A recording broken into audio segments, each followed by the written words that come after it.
کسی مجبوری کی صورت میں اعتکاف گھر میں کریں تو صرف جمعہ پڑھنے دوسری جگہ جایا جا سکتا ہے؟ جی جایا جا سکتا ہے، خاص طور پہ خواتین اگر گھر میں بیٹھی ہیں اور ایسی جگہ پہ جہاں پر مطلب ان کا گھر مسجد البیت کہتے ہیں، گھر کی مسجد میں ہی اگر وہ اعتکاف کر رہی ہیں، تو وہ اگر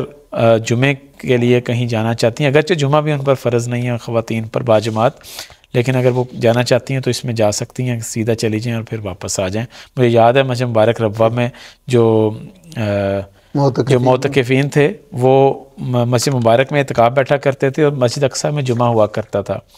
تو مسجد اقصیٰ وہ جمعہ پڑھنے کے لیے جایا کرتے تھے، ایک وین تھی جو ان کو لے جاتی تھی اور پھر واپس بھی لے آتی تھی، تو اس سے اعتکاف میں کوئی حرج نہیں ہوتا۔